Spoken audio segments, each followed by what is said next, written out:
Halo Kema GPK, Selamat datang di Podkeba, podcast skema perbankan. Podkebang tuh apa sih Dep sebenarnya Dep? Nah, jadi Podkebang itu merupakan podcast yang nanti kita bakal ngebahas yang ada di lingkungan sekitar kita nih, Dik, yaitu D3 Perbankan dan Keuangan. Kamu seperti Nah, itu Dep. kira-kira kita bakal ngundang siapa nih di hari ini? Untuk tamu perdana kita pada hari ini kita bakal mengundang ini anak Kema perbankan tuh bukan nggak bakal tapi Nggak akan ada yang nggak tahu, yang tahu iya nih. nggak akan Oke, ada yang oke. nggak tahu sama dia gitu lah. Mm-mm. Langsung aja mungkin kita sambut ya. Mari kita sambut tamu kita. Yeay, selamat datang Bu Geri. Mungkin Ibu boleh memperkenalkan diri lagi Bu. Iya, Ada. Oke, perkenalkan nama saya Kiri Utami. Saat ini saya sebagai dosen tetap program studi perbankan dan keuangan diploma 3 di Fakultas Ekonomi dan Bisnis UNKBR Jakarta. Oke. Baik Ibu akhir-akhir ini Ibu lagi ngapain aja nih? Sibukannya, Bu? Iya Bu, kesibukan Ibu nih. Oke, karena ini udah aktif perkuliahan ya. Jadi kesibukannya lebih ke persiapan perkuliahan, sama juga lagi ngurusin beberapa tugas-tugas yang harus diselesaikan. Oke, langsung aja kali Bu kita ke pertanyaan yang lebih detail lagi nih, Bu. Ya. Saya mau nanya, Bu, kira-kira kapan sih, Bu, pertama kalinya Ibu tuh terjun ke dunia perbankan, Bu? Dan ada nggak sih alasan khususnya yang bikin Ibu tuh mau masuk ke dunia ini? Oke, kalau misalkan ditanya kapan, itu sejak S1. Ya, sejak S1 itu dimulai dari menyusun skripsi dengan topik perbankan. Jadi memang waktu itu kebetulan di S1 Manajemen UNKBR Jakarta itu ada mata kuliah tentang perbankan, dan di situ saya mulai tertarik untuk belajar lebih lanjut tentang mata kuliah perbankan gitu ya. Terus akhirnya saya bawa jadi topik skripsi. Terus lanjut di S2 juga ambil tentang topik perbankan juga, tapi lebih khusus perbankan syariah gitu ya. Sampai dengan lulus S2 itu dipanggil sama Ibu Siti Dayati untuk bantu di program studi perbankan dan keuangan. Jadi sejak saat itulah saya mulai berkecimpung di keilmuan perbankan seperti itu. Oke, Bu, kira-kira itu di tahun berapa, Bu? Kalau boleh tahu, Bu. Saya lulus S1 itu 2015. Berarti dari 2015 sampai Oke, sekarang. oke. Langsung Dik, lanjut. Nah Ibu, tadi kan Ibu udah jelasin kayak dari S1 Ibu, terus S2 Ibu juga ini bener-bener fokus sama perbankan. Berarti Ibu tuh setelah dari S2 itu bener-bener langsung jadi kaprodi gitu Bu? Apa gimana itu Bu? Iya, Oke. kronologinya, Bu. Jadi sebenarnya saya S2 itu juga memang salah satu kewajiban dari UPN waktu itu yang kebetulan langsung hire saya ketika saya lulus S1 gitu ya. Saya dapat tugas dari UPN untuk lanjut S2 gitu ya. Yang nanti ketika lulus itu sudah langsung bantu prodi seperti itu. Jadi pada saat saya lulus S2 itu saya langsung ditelepon untuk segera bantu prodi, dan kebetulan waktu itu saya diminta bantu untuk posisi kepala laboratorium gitu. Seperti itu. Terus baru deh dari Kaleb, ses prodi sampai dengan info prodi. Oke, Bu. Nah, kira-kira waktu Ibu berjalan menuju jadi kaprodi itu, Bu, ada nggak sih, Bu? Pas pertama kali itu, Bu, ada hal yang bikin shock nggak, Bu? Selama Ibu jadi kaprodi itu? Sebenarnya sampai dengan penugasan terakhir yaitu di prodi, itu semuanya dari Kaleb, ses prodi sampai prodi itu semuanya penugasan ya. Artinya bukan saya yang menyalurkan, tapi memang saya dipercaya untuk menjadi Kaleb, menjadi ses prodi, bahkan yang terakhir sama Kapolri. Jadi ketika pimpinan itu meminta saya untuk jadi Korprodi, ya udah itu kan tugas. Jadi ya mau gak mau dijalankan seperti itu. Kalau dibilang kaget, kaget sih enggak ya, karena memang posisi yang sebelumnya itu juga masih di struktural prodi. Jadi kayak udah yang biasa dijalanin seperti itu. Tinggal bedanya agak gimana gitu ya kalau koordinator ya, Mimpin ya, Bu. tua ya. Gitu, itu aja sih paling. Oke, Bu. Berarti mungkin yang bikin shock itu lebih ke ada kayak ya istilahnya dari ini jadi kepala paling atas dari sebuah prodi gitu ya Bu? Iya, sama ini sih jujur tentunya jadi kepala itu kan kita juga harus dituntut untuk ini ya, bisa memimpin. Iya, Ya. betul banget, Dalam Bu. hal ini di bawah prodi itu ada dosen dan mahasiswa. gimana caranya saya harus bisa mengengage teman-teman dosen gitu ya, dan juga mengengage teman-teman mahasiswa juga gitu ya. Kalau teman-teman dosen tentunya untuk berkoordinasi bersama, kalau teman-teman mahasiswa tentunya untuk berkolaborasi bareng gitu. Jadi makanya memang mungkin yang lama penyesuaiannya di situ, karena masih Oke. mencari kan, enaknya kalau sama dosen tuh gimana ya, cara kerjanya Mhm. gitu Ya, ya, betul. apa namanya, diskusinya, begitu juga sama mahasiswa, itu aja sih. Oh, jadi lebih ke gimana caranya Ibu nempatin diri kali Ya, ya, Bu? Oke. betul. Nah, saya juga mau nanya nih, Bu, gimana sih pendapat Ibu sebagai kaprodi ngelihat beberapa orang tuh masih banyak yang meremehkan gitu Bu, Iya, D3, underestimate gitu. underestimate yang padahal D3 tuh bisa bagus juga gitu, Bu? Iya, sebenarnya gini ya, itu udah bukan rahasia umum lagi kalau Mhm. diploma 3 itu mungkin nggak masuk ke dalam salah satu persyaratan rekrutmen. Mhm. Minimal D4 atau S1 S1 gitu ya. ya. Tapi, di prodi itu nggak sendiri, prodi itu punya alumni, prodi punya praktisi yang kerjasama sama prodi gitu ya. Jadi setidaknya kita bisa nunjukin, ke teman-teman terdekat, artinya pihak-pihak terdekat seperti praktisi alumni bahwa, eee mahasiswa D3 perbankan juga itu mampu bersaing gitu ya. Selain kita bekali mereka dengan kurikulum yang memang sedekat mungkin dengan industri, tapi kita juga sambil nge-push teman-teman untuk ayo all out gitu, Oke. tunjukin bahwa teman-teman itu bisa dan mampu bersaing gitu ya.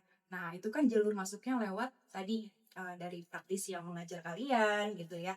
Ya kalian saya minta untuk kontribusi aktif, partisipasi aktif ketika kuliah gitu ya, supaya, praktisi ngelihat kalian nih, "Oh, anak-anak UPN, eee, keren-keren ya," Hmm. gitu ya, "diajarin tuh nyambung, diajarin tuh ngerti," gitu ya, "bisa nih nanti, kalau perlu magang langsung deh," gitu ya, Mhm. "soalnya udah nggak perlu banyak ngajarin anak-anak D3 perbankan UPN, karena mereka semuanya sudah paham semua," kayak gitu. Oke, jadi selain Ibu tuh minta mereka tuh lebih ini lagi, semangat lagi, Ibu juga memfasilitasi ya, Bu? Ya, Gitu. kita coba, fasilitasinya tadi ya, kita bawa praktisi, bawa dunia industri sedekat mungkin, kayak ada di beberapa mata kuliah, yang itu memang langsung dihandle oleh praktisi dan juga kita pakai, apa namanya, aplikasi-aplikasi simulasi belajar dari praktisi juga, seperti itu. Jadi, pokoknya sebisa mungkin kurikulum itu dibuat sedekat mungkin dengan industri. Oke. Mungkin kalau dari saya sih lebih mikirnya lebih ke karena kita udah D3 perbankan nih Bu. Jangan sampai kita nganggap diri kita malah yang jadi rendah gitu Betul kan Bu. Betul betul banget. Kita betul tetap masih bisa bersaing sama yang di luar lain gitu kan Iya, Bu. betul dengan betul. S1, dengan S2 Betul. gitu. Karena gini ya, sebenarnya kan kalau diploma itu kan siap kerja, Iya, Iya, gitu ya. betul.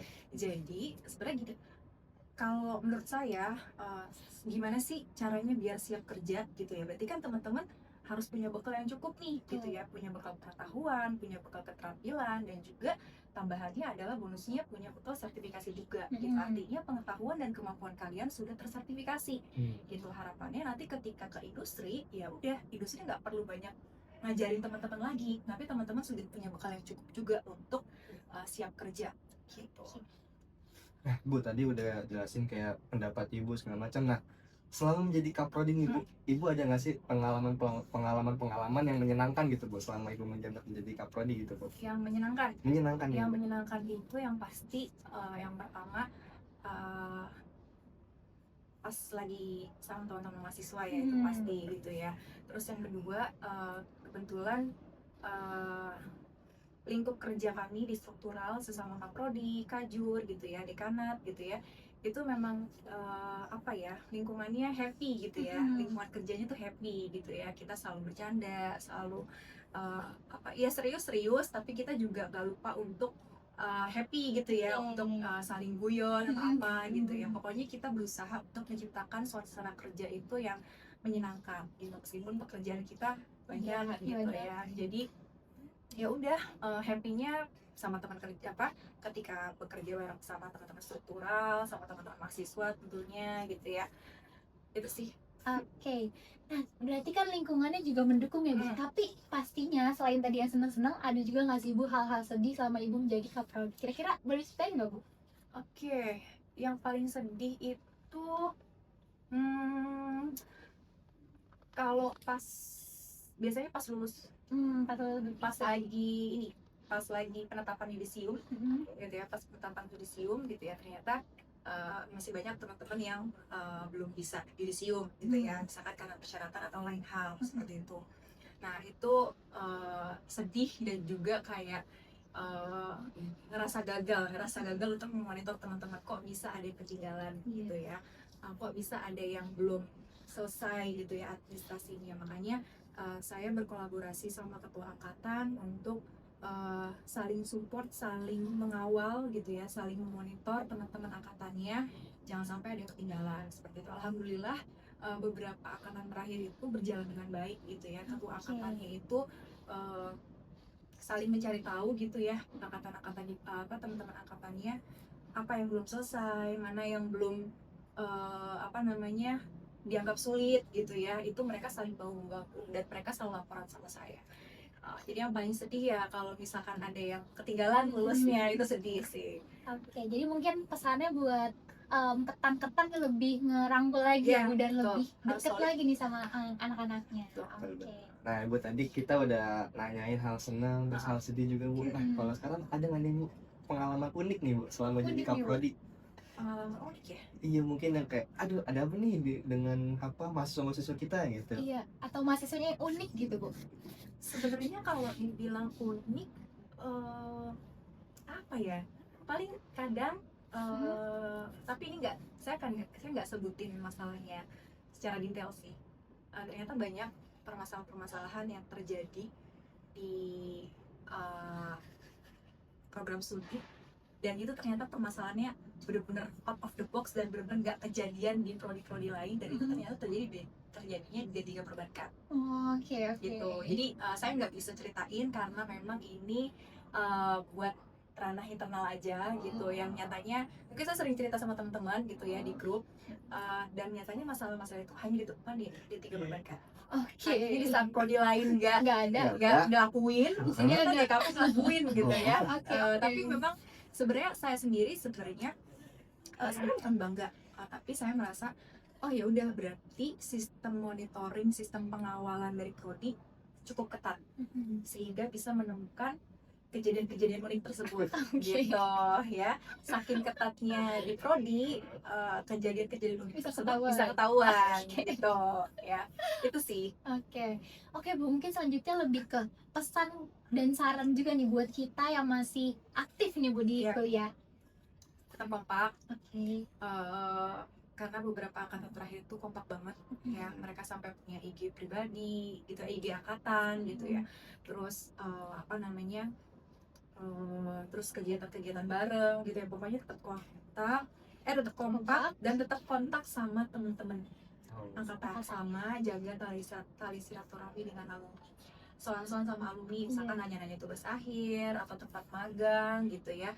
Terus itu buat teman-teman yang masih aktif ya, terus juga semangat kuliahnya dan bener-bener manfaatin pengetahuan dan keterampilan yang ada di dalam kelas, karena itu buat teman-teman semua gitu ya. Kayak misalkan keterampilan kalian pakai aplikasi gitu ya, jangan menganggap semua yang terjadi di kelas itu sebagai beban gitu ya, tapi itu sebagai bekal teman-teman supaya nanti pas semester 5 magang, oh udah pernah nih di mata kuliah ini, oh udah pernah nih dapat di mata kuliah ini, jadi kayak ya udah tinggal Dikelas lagi. tinggalin Iya, aja, nggak asing gitu ya. udah nggak asing Iya. lagi gitu. Jadi jangan kuliah pulang, kuliah Pulang. hilang gitu ya, Selesai gitu ya, Bu. tapi benar-benar di rekam baik-baik lah gitu buat Oke. persiapan kalian magang dan nanti lulus.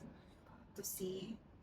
Nah Bu, kalau sekarang harapan Ibu nih Bu untuk prodi D3 Perbankan ke depannya nanti gimana nih Bu? Oke, sebenarnya kalau misalkan harapan saya untuk D3 Perbankan dan Keuangan tentunya sesuai dengan visi misi yang kebetulan di 2025 ini kita punya visi unggul di tingkat ASEAN ya. Jadi harapannya kan unggul udah nih, kemarin kan akreditasi unggul udah. Iya. Nah berarti sekarang dan kedepannya itu harapannya kita bisa mulai menjajaki ranah ASEAN gitu ya, entah itu dari kegiatan lombanya gitu ya, terus dari kegiatan perkuliahannya, terus magangnya, atau ya banyak kolaborasi dengan universitas atau industri-industri tingkat ASEAN seperti itu. Jadi udah selangkah lebih tinggi lagi nih, Iya, udah betul. bukan cuma unggul nasional, tapi kita akan persiapkan untuk bisa unggul internasional Oh, atau di iya. ASEAN seperti itu sih.